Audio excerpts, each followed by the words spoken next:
Hello everyone, my name is Tim, CEO of Tint, and our vision is to help brands drive deeper engagement with their audiences by allowing them to integrate dynamic social media feeds into their static marketing channels. Now what I mean by that is in the last 20 years, brands have used websites as an informational calling card, a static experience. In the next 20 years, we see brands using their websites as a more social, engaging, and dynamic experience for their audiences. Take, for example, our first client, Toni Braxton. In 2010, she had an informational calling card as a static website. In 2011, she completely shifted her website to her Facebook page because it was more dynamic. And in 2012, she used our platform to create her website that integrated all her social media feeds into her branded website. Now, the problem we're trying to solve today is that brands have a difficult time updating their site to make it more engaging for their audiences because it takes a long time to create that type of experience. It's difficult to maintain, and there's no guarantee of engagement. So what we've built is a simple automated platform that allows any brand to aggregate any type of social media feeds anywhere they want. How it works is you come to our platform, you connect any social media feeds, whether it be your own, user-generated content via hashtags. You can curate it, you can personalize it, and then ultimately output it into any marketing channel you own, whether it be your website, your Facebook page, your mobile app, your email newsletter, or even TV event displays. So let's see it live in action. Sonoma is using us to aggregate all their social media feeds onto their website to extend the reach and lifetime of all their social media activity. Dallas Cowboys is using us to run hashtag campaigns so that in any event they can pull in the most relevant tweets according to their campaign. Verizon's using us to run hashtag contests so they can encourage more of their audiences and customers to join in on a conversation. And then Kiss Concert used us a couple weeks ago in their big Jumbotron across 20,000 people contributing to the conversation so they can show up on the big screen. And even weddings, parties, conferences are all using us around TV displays around all their venues. So in about 5 months of launch, we're working with about 15,000 active brands. About 5% are paying. We've been able to double, or if not triple, our user growth month over month in the past 3 months, and actually been able to double or triple our revenue. Happy to say that May this month was our first month of actually hitting profitable, and so we actually are very excited to move forward. As you can see here are some of our other clients. And we're very excited to see what's moving forward because it's 3 of us right now. It's myself and 2 other developers working on this and be able to hit this much traction. We're actively working with a lot of digital agencies, so if you're one, let me know. We're also seed funded by Idea Lab. And lastly, again, my name is Tim, CEO of Tint, and again, our vision is to help brands drive deeper engagement with their audiences by allowing them to integrate dynamic social media feeds into their static marketing channels. Thank you so much. All right.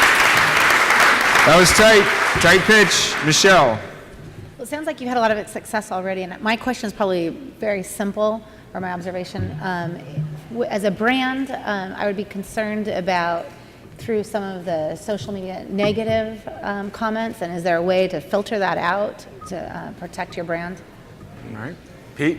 So I like it. I like the insight that sort of got you here about sort of the increasing dynamism of the web and the resource issues that especially small brands like a Toni Braxton has in managing a really dynamic web presence. And it is a problem. There's no reason to go to ToniBraxton.com if all you see is one picture of Toni Braxton that never changes. But you're giving people reasons to come back, and I think that's great. My concern is about your focus and whether you sort of cap out at the Toni Braxton level of brand, because I wonder if a bigger brand like the Dallas Cowboys or like Pottery Barn eventually gets to a place where their CMS has integrated this type of functionality out of the box. Dave? Yeah, hey Tim, traction rules, right? Way to go. I mean, my hat's off to you. The only thing that sucks about this deal is that you already have some great investors in it, so there's probably not room for me. But no, I like what you're doing. I have a few questions. What are the alternative solutions? Like you talked about the high-end solutions. Are there solutions on the low end that people are using that they can use to develop kind of the same capabilities? Ethan? I thought the presentation was great. You're definitely solving, an issue that's out there. I mean, there's a good value proposition, and saying you're profitable, I think, is always a nice thing, in a presentation. They don't take any salaries. Yeah. Yeah, just shows you how different like, sort of this era of startups is from 10 years ago. But, I think my question would be, while the value proposition is there within the last year, I've sort of seen a number of other people that are trying to do the same thing. And when what you're really doing is integrated with, third-party APIs, what is it that makes you stand out there? How are you going to beat that competition to the punch and grow before they do? Okay, Rick? So revenue is a deodorant that makes all odors go away. Great job on customer traction. That is impressive. I guess for me, it's one of those things that's such a complicated ecosystem. Where do you guys really fit in? How do you hit a repeatable sales model? I understand. I'd love to hear how Toni Braxton came about, Dallas Cowboys came about. Those are all, I assume, one-off deals. How do you make that repeatable? What's the revenue model behind that? The traction is great, but trying to extrapolate from those data points to something greater is what your next round investor is going to be looking at.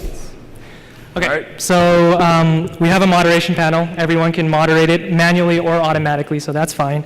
And then one of the main things that we really try to differentiate ourselves is the flexibility. So I was able to show you a vast wide of array of ways you can use it, not just for your website, but any of your marketing channels. And where we see ourselves, we're really differentiating ourselves is what we are planning to move forward with is these filters. So not only do you just show flat feeds, right? If you just show feeds, it's very flat. Now we'll allow these brands to show, okay, by cloud score, by time frame, by sentiment, by location, keywords, so then now you can really pull in the most relevant type of content by the most relevant time for the most relevant audiences. And for repeatable sales, we've actually been able to start closing year-long contracts. We offer a smaller discount, but we try to really strive for the year-long contracts, and that's what we've been doing for the Dallas Cowboys. That was like a 3-year contract. Some other Williams-Sonoma year-long contracts. So that's what our goal is, to get them stay with us and less churning. Thank you. All right. Pretty good. Pretty good pitch. Get a ball of wine.